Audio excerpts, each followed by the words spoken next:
It may not have the bright lights of the city, but living in a small town does have its advantages. The value of living in a rural community tonight, On Call with the Prairie Doc.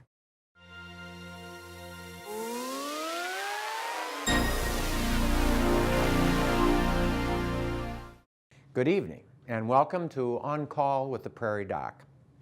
South Dakota is filled with interesting people and places. Bernie Hunhoff founded South Dakota Magazine in 1985 to showcase our state. Now joined by his daughter Katie, the Hunhoffs themselves are points of interest in South Dakota. First, let's take a look at this week's Prairie Doc quiz question. Match the following celebrations. Number 1, Danish Days. 2, Czech Days. 3, Old Settlers Day. 4, Schmeckfest. 5, Riverboat Days. With their host communities, A, Freeman, B, Tabor, C, Viborg, D, Yankton, E, De Smet. Match and mix. We'll have the answers for you at the end of the show. First, let's meet the Hunhoffs. Well, we are super pleased today at Falls Park in Sioux Falls, South Dakota, to be sitting next to Katie and Bernie Hunhoff. Katie is the editor of South Dakota Magazine, and Bernie is the ex-editor, the father of Katie, and the one who started this magazine in 1985. We sense that they have discovered the value of a healthy community. And that's what they've been doing these years, is to look at the health of communities and to explore the interesting things that keep us here. So my thought would be that it's appropriate to ask these people from South Dakota Magazine, this really high quality magazine, Thank you. to come and talk with us about community health, public health, and the things they've discovered through the years. Katie, you are now the editor for the last how many years? I've been the editor for about 3 years now. Yep, and my dad does have a title still. He's still working there. He's called the editor at large, just something we came up with. At large. What that basically means is that he travels around the state and gets to do all the fun stuff, and then now it's working out really well, actually. The paperwork and things like that. Sales tax and all the burden of it. My thinking is that that in a lot of other places, people stay where they live, European countries. And that in South Dakota, we have had a tendency in the past to leave once we're old enough. At 18, we go to college somewhere else, and then after college, we go somewhere else. And we lose a lot of our brain. The brain drain does occur in South Dakota. What's your thoughts on that, Katie? I think that's a really good point. You know, I studied abroad in Italy back in 1999 and 2000, and that's definitely true. I lived with the host family when I lived there. I lived in a town called Bologna, which is a town of about 500,000 people. It actually has the oldest university in all of Europe. Some people think that's Oxford, but it's actually the University of Bologna. Oh. And so, yeah, they obviously have like a really long, rich history, and even today, everybody there is really proud of it. I had a host brother named Alessandro, and he could walk me around the town and tell me everything about the city, knew all the history. You know, Italy's it's very interesting because they didn't really even have a national language until 1860, and I feel like they, you know, all the different towns had even different languages. They weren't even different dialects of Italian. Italian is actually descended just from one area of Florence. And so they had their own languages, they have their own food. But, you know, even so, when we think of Italy, we can think of you know, just have that picture of what it's like, you know, with spaghetti, pizza, beautiful old buildings, the Colosseum. And that's kind of what we're trying to do with the magazine, is create like a sense of place and culture. So when people think of South Dakota, I mean, when our citizens do, that they have this, you know, that some key things in mind, that we're special. That we're proud of our culture, and just kind of create a sense of identity so people know that, because we, you know, are a young civilization. We don't have, you know, thousands of years behind us, and we can't come from a melting pot of different communities. So, but we have done a good job of creating our own culture and our own community here. Yeah, we have. I think that is characteristic. We are a special kind of a group of people. South Dakotans are. Was that your sense, Bernie, when you started in 1985, that you wanted to bring a sense of value to the people? Or what was it that made you think that we could sell a magazine in this state? Yeah, really my sense was I wanted to stay in South Dakota and raise my family. We did look at other states. I had a newspaper and we sold the newspaper, and we thought we would go out and look around the country and find a place where we would buy a bigger newspaper or do something big, And it sounds corny today because now that we've published South Dakota Magazine all these years, it sounds corny, but truly we could not find another state or place where we really wanted to live that we thought really compared. And I'm not saying South Dakota is better than other places, it's just different, and we didn't feel at home in the other places. And I'd signed a no-compete clause, so I couldn't get back in the newspaper business in South Dakota. But the no-compete clause didn't say anything about magazines, so it was really that simple. To stay in journalism, I started a magazine instead of a newspaper and stayed home. And no, I just thought if I could entertain people with good pictures and good stories that we could make a living and raise the family.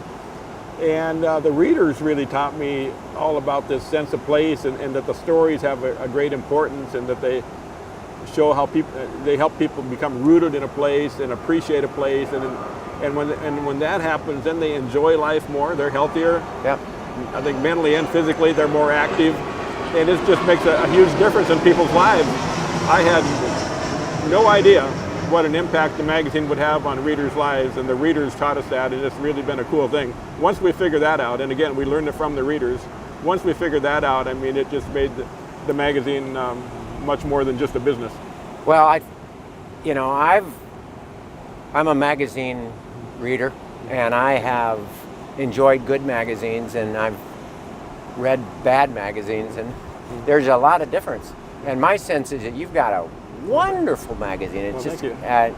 don't you? I mean, did you follow? I think so. No, Don't you think so? No, thank you. I appreciate That's that. what we're going for, is a good Yeah, magazine. make sure you don't edit this part out, okay? Yeah. So my question is, did you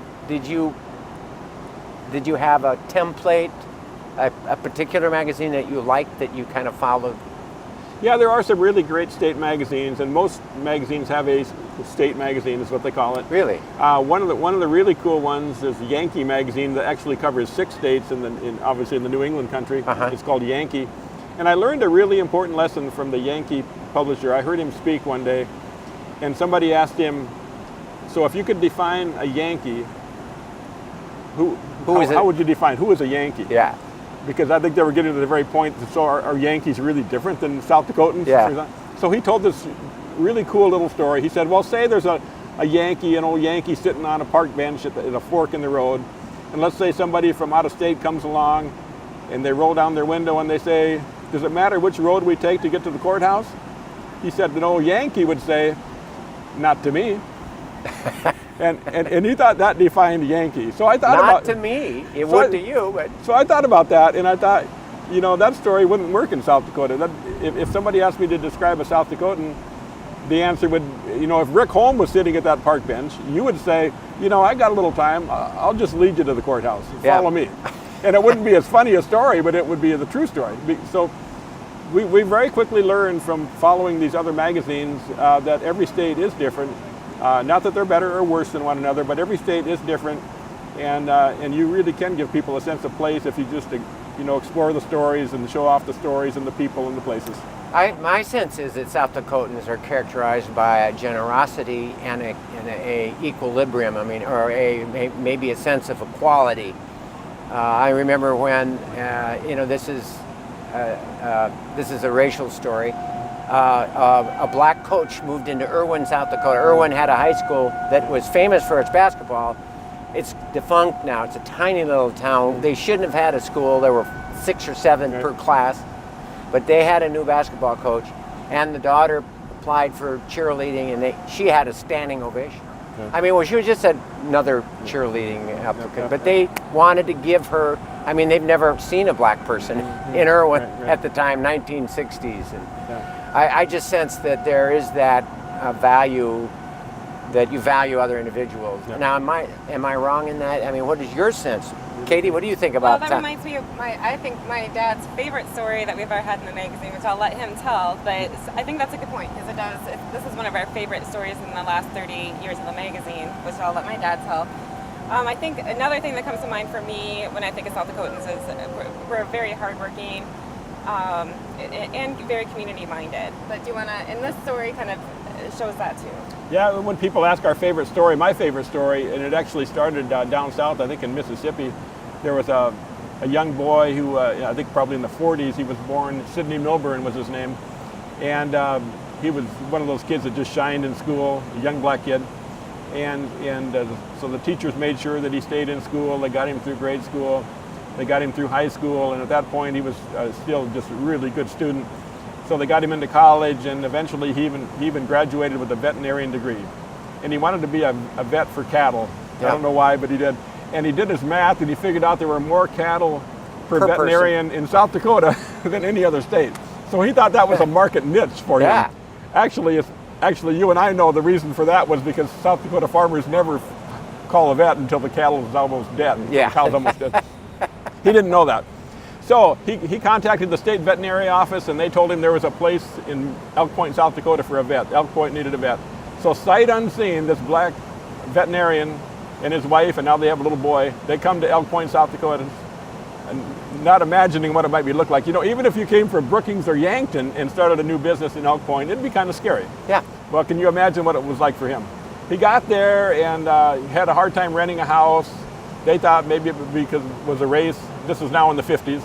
They thought maybe it was because of race. Later they found out it's because veterinarians back then practiced in their house, and nobody really wanted a veterinarian treating pigs and calves in the house, in the kitchen. Yeah, he fixed a raccoon's broken leg, and that got him a little publicity in the paper. And then one night, Elk Point has this, Union County has this French descendants. A lot of farmers have French descent, like Dr. Chiquin. Chiquins were farmers there. Yeah. Anyway, a French dairy farmer called one night and said he had a sick cow. So Dr. Milburn goes out to treat the sick cow, and he works on it into the evening, and the cow dies. At that point, Dr. Milburn takes out his billfold and he gives the South Dakota farmer 20 or 30 bucks. And the South Dakota farmer says, well, what's that for? And he says, well, where I was trained, if a black vet loses an animal for a white farmer, you got to pay the cost of the animal. The South Dakota dairy farmer said, well, it's different in South Dakota. That ain't the way it works here. And he gave him back his money and gave him 20 bucks and sent him home. And Dr. Milburn went home to his wife, Corrine, and said, it's different in South Dakota. We're staying right here. And they did. And when he died, some 35 years later, they had to have the funeral in the school gymnasium to hold all the people. He became a beloved vet, not only in Union County, but across South Dakota. The key to that story, and the story you told, is that South Dakota has a very interesting racial history, I think. And some of the really awful things happened here, you know, related to Native Americans. Obviously, Right. Wounded Knee being the worst. Right. But obviously, some of the forced assimilation and a lot of the other things that happened got a lot less publicity than Wounded Knee. But there were a lot of other things that were really awful. But because of all that, we've had to come to grips with racial history, and I think a lot of good things have happened too. And I think overall, we're trying to be an accepting people and a welcoming people, and we're a nation, we're a state of immigrants. So I think we've got a lot to account for, but we've got a lot to be proud of too when it comes to that. And it's a new day. Absolutely. There has been a, you know, even taking the issue of LG. The way that's been accepted across the state, across the nation, but also in a conservative state like that, that's an amazing thing. thing. Really been an amazing thing to watch the last 5 years. There is, I hope to see that we keep getting better. And we do talk about the special towns that we have in this community. I love the map that you have. Okay, and as Brookings mentioned, do other state magazines do that same thing? You know, I don't think so. I don't think I've ever seen it. Have you? Tell her how that map came about. Tell her how that Not a long time ago. I'd say it's been about 9 years ago. You know, I'm a big fan of magazines too, so sometime we'll have to talk about what your favorite magazines are. But I loved Smithsonian about 9-10 years ago. They were doing a really great job. And they had a map maker cartographer that would illustrate for their stories, and his name was Mike Reagan. And they would give him credit like right next to the map. And so I just decided one day it was time for us to have him make a map of South Dakota. So I called him and I said, I'm a really big fan. Will you make a map of South Dakota? He said, I just have a little bit of time right now. I could fit that in. And since then he's done a lot of different illustrations for the magazine. He did our 30th anniversary cover. He loves the topography of South Dakota. Yeah, with the Missouri River is really defined, the glacial lakes, the Black Hills, and since then he's done more maps for us. He's done one of just the Missouri River, and added some, fish from the Missouri on the sides. And then he did the map of the Black Hills. And what's that around the Black Hills that he highlighted? The Black Hills has a really interesting. The racetrack, some call it the Red Rock, the rim. Yep.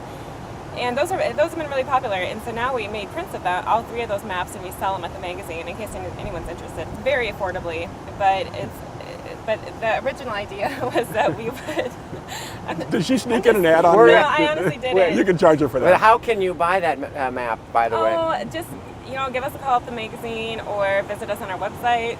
All right. But anyway, that's www. where this table of contents map came from, though. This guy did this beautiful map, and he loves the topography of South Dakota. He loves the way the rivers out west roll into the Missouri River, and he loved the glacial lakes part, like Katie said.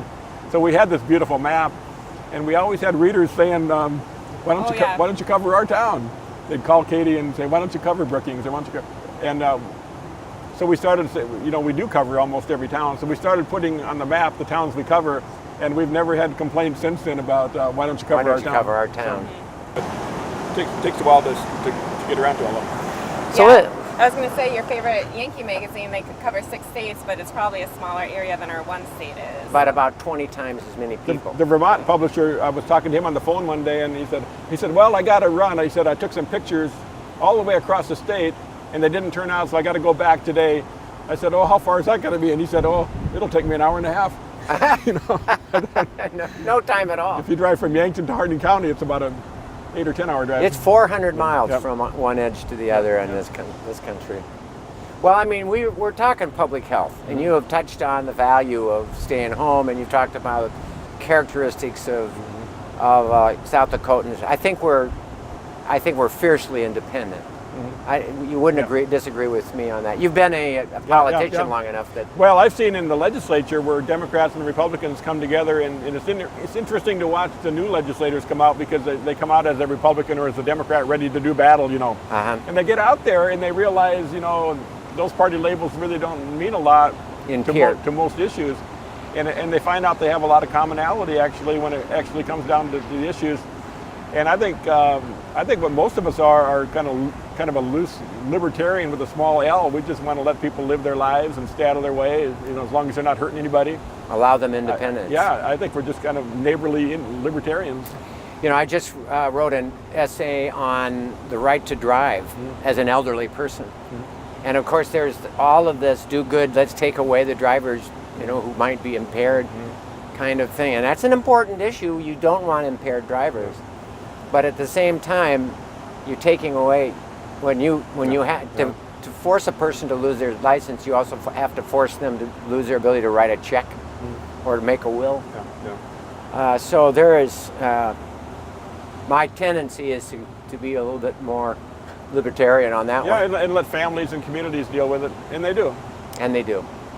So, but what about the public health of the communities that we have? I mean, there must be some that are struggling more than others, and how can you tell? What would be signs of struggle? What would be signs of flourishing community? Well, I would say in the 32 years I've been doing the magazine, and we do travel extensively. We travel, all of those 300 towns, the 9 reservations, the rural areas, the city streets. So, and I would say, first of all, everything's getting better. I think sometimes we always look at the bad and think things are getting worse. No question, everything's getting better, even on the poorest reservation communities. And we have a lot of poverty on those 9 reservations. Yes. No question about it. But even there, things are so much better than they were in the 1980s. So much better. And I think you attributed a lot of it to education, to the tribal colleges that have trained nurses and teachers to go to work in their home communities, and native teachers, native nurses who go to work in their home communities and provide really great service and role models for the next generation. So I mean, great strides have been made in really poor reservation communities. I think across the state, Katie, we're working on a story right now on local foods, and I think that has a big part of health. And there's such an embrace right now of local foods and trying to eat locally and buy locally and farmers markets, that type of a thing. We're sitting right here by one of the biggest farmers markets, and don't you think, Katie, that's been a big part? There's so much interest in Katie loves to do the food stories for us and work on the food stories, and I think the readers love them. I think 30 years ago, if you'd have done those stories, the readers would have kind of shrugged them off. Yeah, I think they wouldn't have been as interested, for sure. We, right over here is the farmers market in Sioux Falls, which is, I think, the biggest farmers market in the state. Rapid City has a really nice one too. As does Brookings. There's so many farmers markets though that I shouldn't have even said that. I don't know. Do you know how many there are? We're doing a story on them right now, and there are dozens for sure. I would encourage more. Some of the really small towns have them. White River has one. Some of the really small towns. Really? So kind of the focus of our story is that we want to go to all the farmers markets and find some really unusual vendors there, like people that you would be surprised to see at the farmers market. One is a guy in Huron who roasts his own coffee and then brings it. Coffee. He raises coffee beans. Which is, I don't know if he raises it. He roasts them himself and then he packages it and sells it himself. And and that's just something a little bit different to find at a farmer's market, for example. Do you have any other examples? We have in Yankton's farmers market. We have an Amish vendor and a Hutterite vendor. That's really cool. Oh yeah. And the Hutterites, we love the Hutterites. We're pretty good neighbors in Yankton County. There are several. The oldest colony, Bonham Colony, started there. So we're well acquainted with the Hutterite folks, and it's really cool. They've not always been the greatest salesmen. They're often, especially the women, are kind of reticent normally. But it's interesting to see that some of the Hutterite women who are coming to the farmers market now are pretty good salesmen. And they'll kind of talk you up a little bit and upsell you and maybe give you something free once in a while. And it's interesting that they're learning capitalism. But what I think is so good about farmers market is, as opposed to the kolache being a state food or whatever it is, I think that they emphasize vegetables. Yeah. And of course, if you look at all of the things that you can eat that are good for you, vegetables are on the top of the list. If we could just eat more, if we knew how to cook with them more. Yeah, that is what our story is going to be about, isn't it, Katie? We're going to ask farmers market vendors how people can come and learn about new foods that there maybe people don't know what to do with the zucchini. And there's some there's some really cool things you can do with the zucchini other than leave them in the neighbor's car, right? Yeah. I do want to point out that we did have a story just on zucchini once, and we love zucchini at the office, and we had a story and had several different zucchini. We had a zucchini party, and everybody had to bring something with zucchini in it. So, and what was the most unusual thing that was brought? We had. Well, there were chocolate brownies that were every bit as good as any kind of chocolate brownie you'd ever get. Chocolate brownies. We had I made a egg pie type thing that was really good. There was a chili. So I don't know if any of that's really unusual. Cookies. I guess I'm a big zucchini fan, so I know you can put zucchini in everything, but so I wasn't surprised by any of them, I guess. That's right. Well, the health of the food that we have here. Oh, but we don't mostly raise vegetables. It seems like this beautiful dry country where the dirt is black and fertile. We could raise more vegetables, but we don't seem to do quite as much as you'd think we would. We do corn and soybeans. Right. Yeah. No, if we can create a market for it and show people how to use them, hopefully we can change that. We can change that. Create some economic opportunities for some young farmers too, because it's pretty hard to get into the cattle and corn business right now unless your dad's a big cattle or corn farmer. Yeah. But you could get into small farming if there's a market for it. Yeah. A good example would be one of our favorite vendors over here at the Falls Park Market was the Goosemobile, and I don't know if you've ever heard of the Goosemobile. The Goosemobile? The Goosemobile is what's interesting about that is, now I think organic or, chemical-free meat is, people are catching on to that. People might start looking for that. But I think they started doing this about 30 years ago.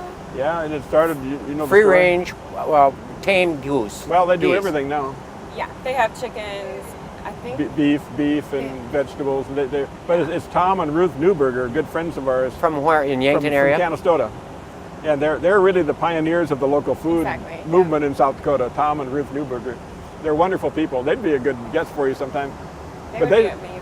But they and their neighbors somehow got under a contract with some big goose processor way back in, I think it was in the 1980s, to raise a bunch of geese.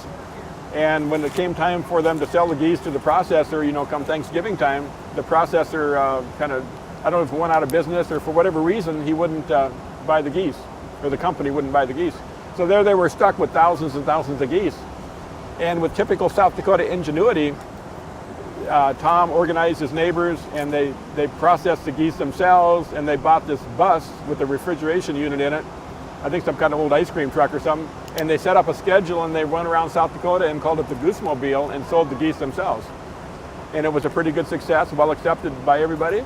And they did it the next year, and it just continued. And suddenly they're raising cattle and chickens. Now, and they buy from other vendors, and okay. and they sell everything for organic beef and chicken and beef and all sorts of foods.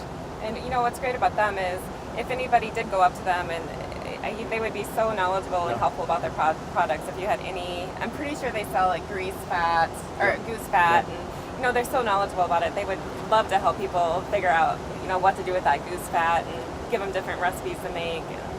Yeah, they're just wonderful people. So if you looked at the wonderful country we have in South Dakota, there is indeed, this is the land of infinite variety. And we're in front of this beautiful falls that is, you know, just filled on a Friday morning with people just kind of gawking and watching the geese and climbing around and taking pictures and enjoying this natural wonder. There are other natural wonders that people generally don't know about. Am I wrong about that? What are some of the natural wonders that we should look at in South Dakota instead of getting in our travel trailer and moving out of the state to vacation? Where could we vacation best? Give me 5 or so places in South Dakota. It seems almost impossible. It seems you like can't give too many places. Last summer, I thought this was one of my favorite stories. My dad took my son on a trip across South Dakota, and I'd say they went to what most people, nobody would ever pick this as a destination.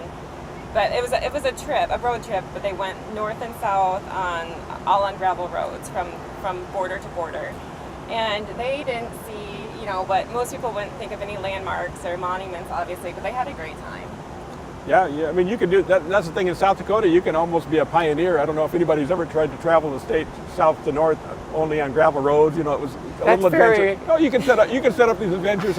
Katie's son Stephen is the cool dude. The cool dude. You met him earlier. That cool dude. He's really into it. He wants to do another story with us. He wants to start in the lowest elevation in South Dakota and make a trip to the highest elevation.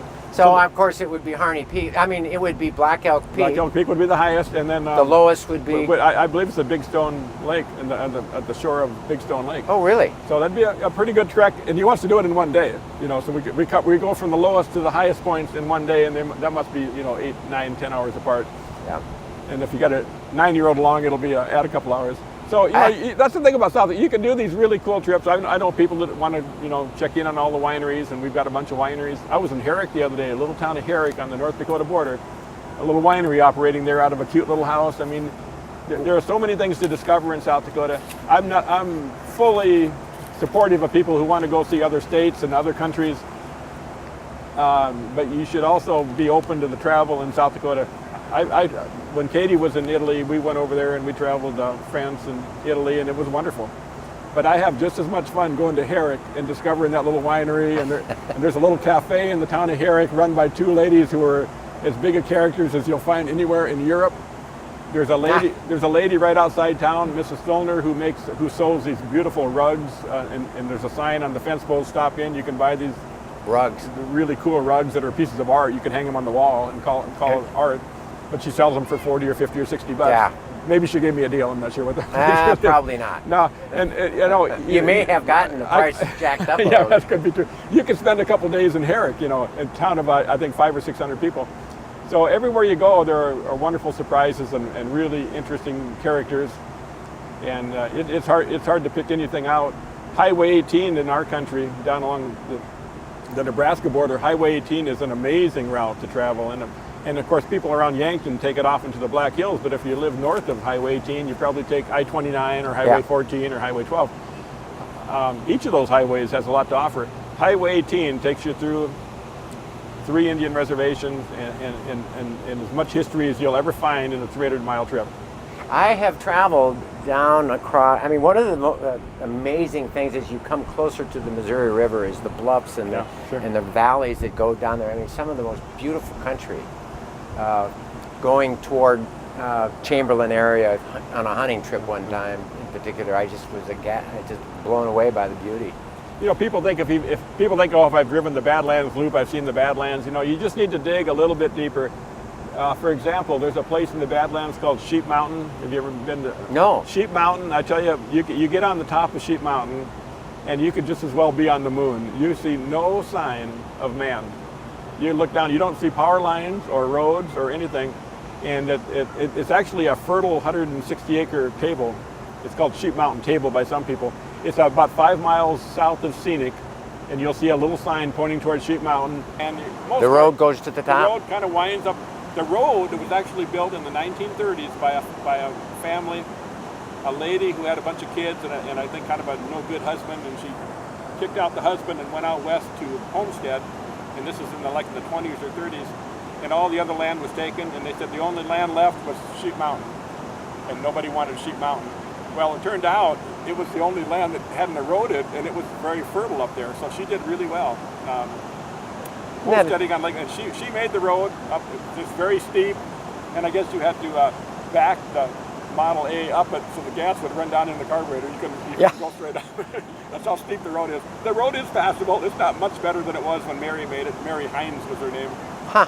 And she raised her kids there, and she realized it was a special place, and late in her life, she worked with, I think maybe Peter Norback, or I'm not sure who the governor was. She worked with the state of South Dakota and with the federal government to make sure that it became part of the national park system, and it's now public property. But it's there's no sign of man. You go up there, and it's like a moonscape. I think about other beautiful places in South Dakota that I've been to, and one of my favorites really is climbing what was called Harney Peak, but is now Black Elk Peak, which I really like the name change because I've read Black Elk Speaks several times. In fact, I'm reading it again right now for the book that I'm writing. And my sense is that he is a hero. I mean, he was a mystic, he's very special. Wonderful, special person. You know, and there's another place to visit. So Black Elk, you have maybe the most amazing South Dakotan who ever lived, arguably. Black Elk lived in Manderson on the Pine Ridge Reservation, a little tiny community of Manderson, a couple hundred people, I would guess. And his grave is there. It's really something to visit his grave. His family runs a cafe on the edge of town, up a steep little road.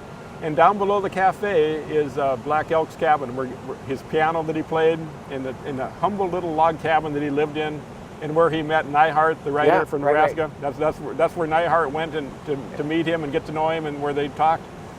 So there's so much history in that little town of Manderson. And South Dakota has, and a lot of that history has never been lost. Probably if Black Elk had lived in a lot of bigger cities, Yankton or Brookings or who knows where, Omaha, that cabin would have long been gone, paved over. Yep. But that little cabin is still there, and the family's kind of taken care of it. I asked them if it was in pretty good shape, and they said, yeah, we just put a roof on it. So then we had a hamburger at the cafe, and we went down and took a look at the cabin, and it's got this kind of this rusty metal roof that didn't look very good to me. And she said, I said, so you just put a roof on it? And she said, yeah. I think it was in the 1950s, 1950s or so. So to them, that's a new roof. So. But that's what just putting a roof on. They call that a new roof in Manderson. But the nicest people you'll ever find, and such history. They've got pictures of Black Elk and his family on the restaurant wall, and it's Oh, I'd love to. History you can't find in any museum. And the road goes to the top. The road kind of winds up. The road was actually built in the 1930s by a family, a lady who had a bunch of kids and I think kind of a no good husband, and she kicked out the husband and went out west to homestead, and this is in the 20s or 30s, and all the other land was taken, and they said the only land left was Sheep Mountain, and nobody wanted Sheep Mountain. Well, it turned out it was the only land that hadn't eroded, and it was very fertile up there, so she did really well. Homesteading on and she made the road up, it's very steep, and I guess you had to back the Model A up it so the gas would run down in the carburetor. You couldn't go straight up. That's how steep the road is. The road is passable. It's not much better than it was when Mary made it. Mary Hines was her name. Huh. And she raised her kids there, and she realized it was a special place, and late in her life, she worked with, I think maybe Peter Norback, or I'm not sure who the governor was. She worked with the state of South Dakota and with the federal government to make sure that it became part of the national park system, and it's now public property. But it's there's no sign of man. You go up there, and it's like a moonscape. I think about other beautiful places in South Dakota that I've been to, and one of my favorites really is climbing what was called Harney Peak, but is now Black Elk Peak, which I really like the name change because I've read Black Elk Speaks several times. In fact, I'm reading it again right now for the book that I'm writing, and my sense is that he is a hero. I mean, he was a mystic, he's very special. Wonderful, special person. You know, and there's another place to visit. So Black Elk, you bet, maybe the most amazing South Dakotan who ever lived, arguably. Black Elk lived in Manderson on the Pine Ridge Reservation, a little tiny community of Manderson, a couple hundred people, I would guess. And his grave is there. It's really something to visit his grave. His family runs a cafe on the edge of town, up a steep little road. And down below the cafe is Black Elk's cabin, where his piano that he played, in the humble little log cabin that he lived in, and where he met Neihart, the writer from Nebraska. Right. That's where Neihart went to meet him and get to know him, and where they talked. So there's so much history in that little town of Manderson, and South Dakota has, and a lot of that history has never been lost. Probably if Black Elk had lived in a lot of bigger cities, Yankton or Brookings or who knows where, Omaha, that cabin would have long been gone, paved over. Yep. But that little cabin is still there, and the family's kind of taken care of it. I asked him if it was in pretty good shape, and they said, yeah, we just put a roof on it. So then we had a hamburger at the cafe, and we went down and took a look at the cabin, and it's got this kind of this rusty metal roof that didn't look very good to me. And she said, I said, so you just put a roof on it? And she said, yeah. I think it was in the 1950s, 1950s or so. So to them, that's a new roof. So. That's what just putting a roof on. They call that a new roof in Manderson. But the nicest people you'll ever find, and such history. They've got pictures of Black Elk and his family on the restaurant wall, and it's Oh, I'd love to. History you can't find in any museum. So, Katie, my sense is that South Dakota Magazine does give back to people. It's one of those things that I think people who are in Brookings see. There's an article about Brookings Farmers Market or Brookings, Public Works or whatever it might be that's going on in Brookings, and then I'll go right to it, and I feel proud of. It makes me sense that. What do you think that South Dakota Magazine has done for people in this state? Well, we like to kind of tell this story. When my dad started the magazine with my mom, Myrna, back in 1985, and like you said, at first his goal, he really wanted to work in journalism. His goal was to, get people to write him subscription checks, entertain them, and just make a living in where he wanted to live. Very superficial. Yeah. That's what make a living. Yeah. I don't know if that was clear, but yes, No, very superficial. And then he, over the years, he started to realize, probably with the help of our readers, that the stories that he was collecting year after year, we've been publishing now for over 30 years. I'm guessing, how many stories do you think we've had? I mean hundreds. Yeah, we print thousands. 6 times a year. And so you're every other month, right? That's exactly. How it goes. Yeah, and collectively, we figured out that those stories can tell us who we are as South Dakotans. Not one any particular story, but all together, it kind of tells the story of South Dakota and gives people a sense of identity because they belong here. And so when I hear you say, that, you you know Brookings really well, but when you look at it through the magazine, you might be looking at it through a different lens. Kind of like when I went to Italy, everything was new and different, and then I feel like people can more easily appreciate other cultures than their own sometimes. And I think through the magazine, we can, repackage, and we don't, cover anything up or make anything look more glamorous than it is. We're very honest with the stories. But I feel like it gives them a chance to look at their daily lives and their communities through a different lens, which I think is really helpful. My sense. I think it bonds us together too in a really cool way, because South Dakotans are one big family. I think we all know that. East River people love the Black Hills, and the Black Hills people love the Missouri River, and we are kind of one big family for whatever reason. But yet we're a very big and diverse state, and I think Brookings people like to read about Brookings, and Yankton people like to read about Yankton and all that. But they really like to learn about other parts of this big family, this big state, and I think that's something the magazine does that you really is hard to find anywhere else. Some states have a state newspaper, that covers every corner of the state and covers everything.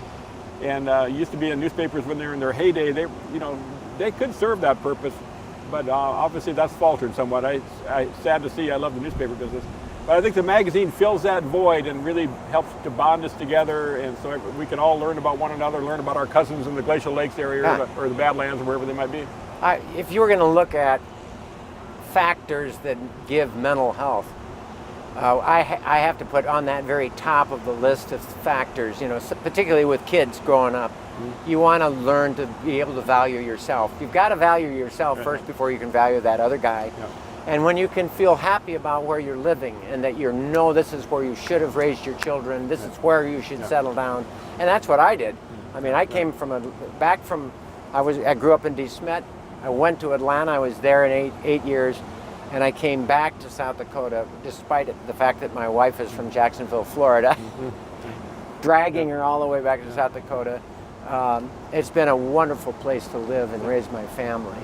And I couldn't be prouder of the place. And if we can validate that and even put it into words for people, that's really a good thing. I think a lot of people feel that in their heart, but it's hard for them to put words to it. We have parents. I mean, Katie spends a lot of time on the phone because she's good at it, and she likes to learn from our readers. She tells me some of these stories, but I know from phone calls from readers, and they call us every day for a change of address or whatever. So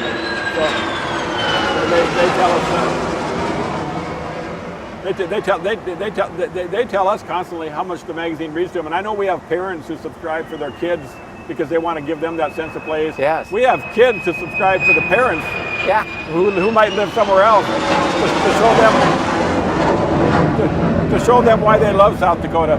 So it's the readers really taught us that sense of place and how important it is and how important the stories are. We like to think that the magazine itself is a community too. We have about 40,000 subscribers now. 40,000 now, and that's been raising. Yep. And we, one thing that's a little bit different about our magazine than other magazines is that we do everything in-house. So that's why our readers are calling us. We do all of our customer service. We keep our subscription list in-house. We change addresses in-house.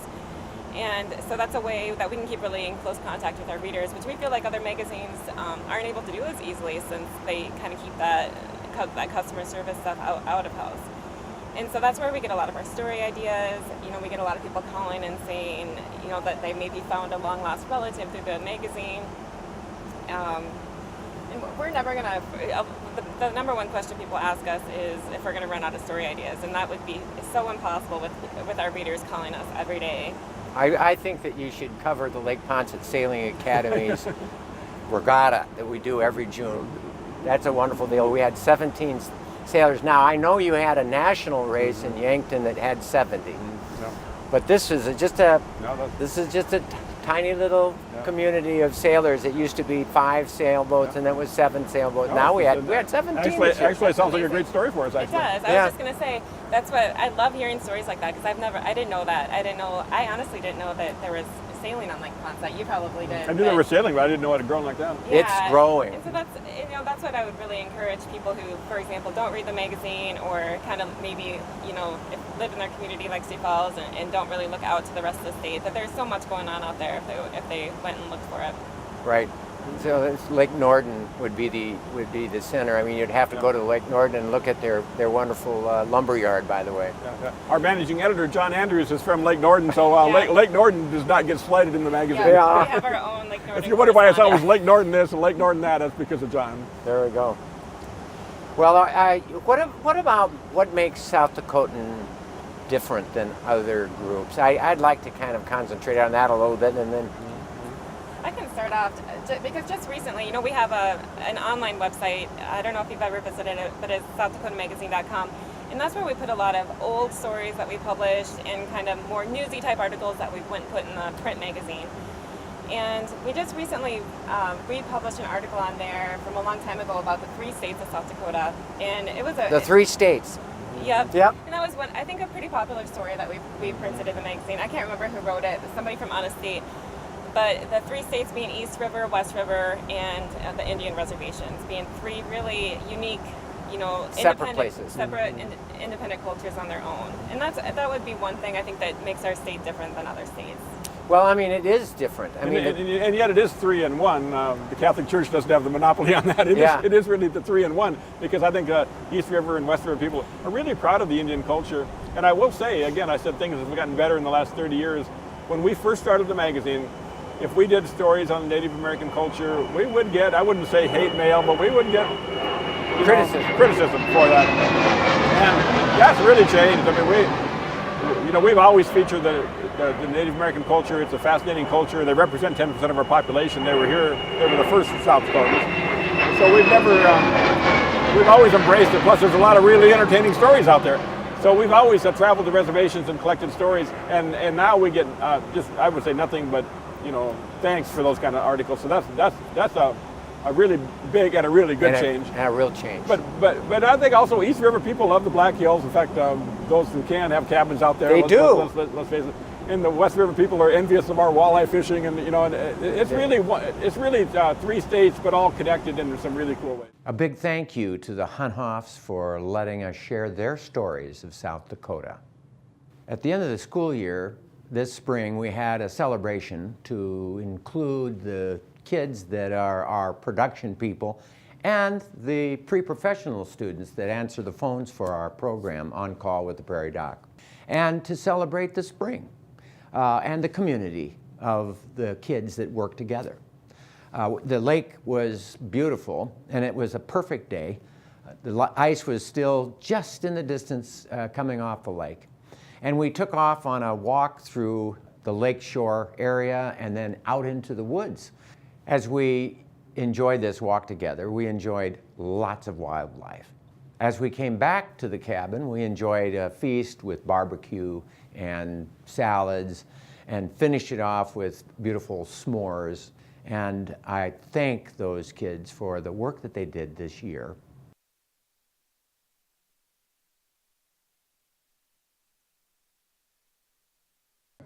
And now for the winner of tonight's Prairie Doc quiz question. Match the following celebrations with their host communities. Well, Danish Days is at Viborg. Czech Days is at Tabor. Old Settlers Day happens in De Smet. Schmeckfest, Freeman. And Riverboat Days, Yankton. If you answered all of them correctly without looking them up, then you are a true South Dakotan. We'll be right back after this. I love our home in Brookings, but when anyone asks me where I'm from, instead of saying my home of 37 years, I almost always answer that I grew up in the sweet town of De Smet, where I attended 12 years of school. Emotional and physical health starts in the community in which we were raised. Many people have a lot of pride being from that little town, and much of that is from its history. Back then, within the library and the local Masonic Lodge, there were several original oil paintings by Harvey Dunn, the famous painter and illustrator. It's neat that De Smet has a connection to such a famous artist. However, its most significant notoriety comes from the Laura Ingalls Wilder books, because De Smet is the little town on the prairie. Laura's tales of growing up in the late 1800s in a pioneer town are famous throughout the world. Her clearly written words tell how those of European ancestry first moved and homesteaded onto American Indian land of the Minnesota and Dakota Prairie. In particular, her book, The Long Winter, illustrates how challenging the conditions could be on the winter prairie and how settlers and Indians had to be tough as nails to survive and thrive. History is important, but the continued thriving character of present-day De Smet happens because of the myriad of activities occurring in the community. For example, Old Settlers Day is De Smet's summer festival, usually on June 10th, when parades, tractor pulling, and a carnival would come to town. I remember as an 8-year-old thinking that June 10th was almost better than Christmas. It was a surprise and disappointment when I found out one day that June 10th wasn't celebrated everywhere. I was not quite correct, however. South Dakota is abundant with similar community summer planting and harvesting festivals. Of course, most important are the lifetime friendships that develop in these communities. I remember joining with other families during holiday meals, celebrations, and funerals, and even sitting around family campfires. There was sledding, camping, and canoeing with the Boy Scouts, hay rides, roller skating, dances, and rock and roll music, football and basketball games, track meets, talent contests, and a myriad of band and choir performances. And there was church. How lucky and healthy can a guy be growing up in a little town on the prairie?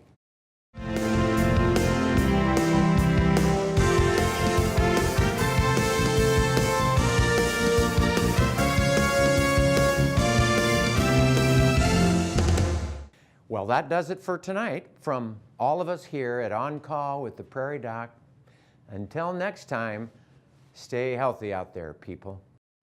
Fresh air, exercise, enjoying nature, fun and companionships. It's time we get outdoors.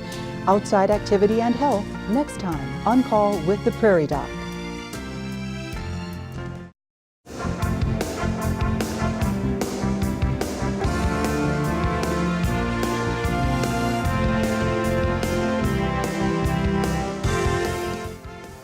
Major funding for On Call with the Prairie Doc has been provided by Avera is a proud sponsor of On Call on South Dakota Public Broadcasting. Larson Manufacturing is proud to support On Call Television as it continues to open doors for important medical information. And by the South Dakota Foundation for Medical Care, the Medicare Quality Improvement Organization for South Dakota. and with the ongoing support of these individuals and institutions. Brookings Health System, Ophthalmology Limited, American Academy of Family Physicians Foundation, and South Dakota Academy of Family Physicians. Avera Heart Hospital, Dakota Allergy and Asthma, CoBank, Fishback Financial Corporation, Vance Thompson Vision, Aberdeen District Medical Society, Black Hills Medical Society, 3rd District Medical Society, Brookings, Madison, and Flandreau, Dakota Bank, Orthopedic Institute, Physicians Care, Sanford Clinic Community Service Committee, and Swiftel Communications.